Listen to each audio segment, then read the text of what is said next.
శ్రీమాత్రే నమ.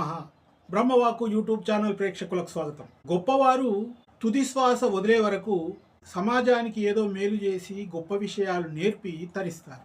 తన ఉపన్యాసాల ద్వారా యువతను చెడగొడుతున్నాడనే నెపంతో మహాతాత్వికుడైనటువంటి సోక్రటీస్కు మరణశిక్ష విధించారు. శిక్ష అమలు చేసే వరకు ఒక జైల్లో పెట్టారు. ఆ మహానుభావుడికి విధించినటువంటి శిక్ష విని ఆయన శిష్యులు, అభిమానులందరూ ఆవేదన చెందుతూ ఉన్నారు. కొందరు జైల్లోకి వచ్చి ఆయనను చూసి వెళ్తున్నారు. ఆయన శిష్యులైతే అక్కడనే పడిగాపులు పడి తన గురువు గారికి జరిగినటువంటి అన్యాయానికి దుఃఖిస్తూ ఉన్నారు. ఇంత జరుగుతున్నప్పటికీ సోక్రటీస్ ఇవన్నీ పట్టించుకోకుండా తన ముఖంలో ఆనందము చెరగకుండా నవ్వుతూ అందరిని పలకరిస్తూ ఉన్నాడట. తనున్న గది కిటికీ ద్వారా ఒక చెట్టు కింద భిక్షగాడు లైర్ వాయిద్యం వాయిస్తూ పాట పాడుతున్నాడట. అది వింటూ పరవశించిపోయాడు. అక్కడికి వచ్చినటువంటి జైలు అధికారితో మీకేం అభ్యంతరం లేకపోతే ఆ బిచ్చగాడిని ఇక్కడికి తీసుకొస్తారా అని అడిగాడట. 1 గంటలో చావబోతున్న వ్యక్తి తనకు జరిగిన అన్యాయం గురించి బాధపడడమో ఇతరులకు చెప్పడమో చేయాలి కానీ అవేమీ పట్టించుకోవడం లేదు. జైలు అధికారి వెంటనే ఆ బిచ్చగాడిని తీసుకొచ్చి ముందర కూర్చుని పెట్టాడట.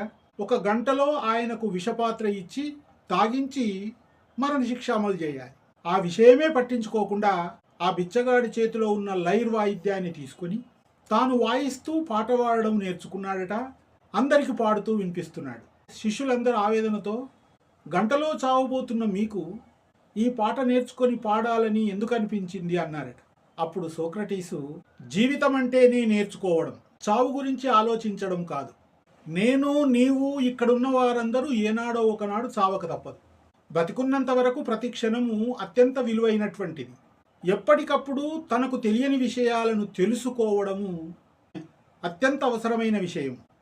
అలా తెలుసుకోవడంలోనే ఆనందం ఉంది.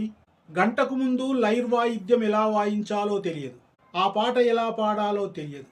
కానీ నాకున్న ఈ గంట సమయంలో అది నేర్చుకున్నాను, పాడాను అని నవ్వుతూ చెప్పేసరికి శిష్యుల నోట మాట రాలేదు. జీవితం అంటే దుఃఖించడము, ఏడవడము, ఇలా జరిగింది ఇదేనా కర్మ అని సరిపెట్టుకోవడము సరి అయినది కాదు.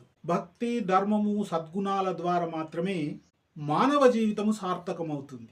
భగవంతుడు మనకిచ్చినటువంటి ఆయుష్ ఆ సమయంలో నిరంతరము ఏదో ఒకటి నేర్చుకొని సమాజానికి తెలుపుతూ, నేర్పుతూ, మార్గదర్శకులు కావాలని కోరుతూ సర్వే జనా సుఖినో భవంతు.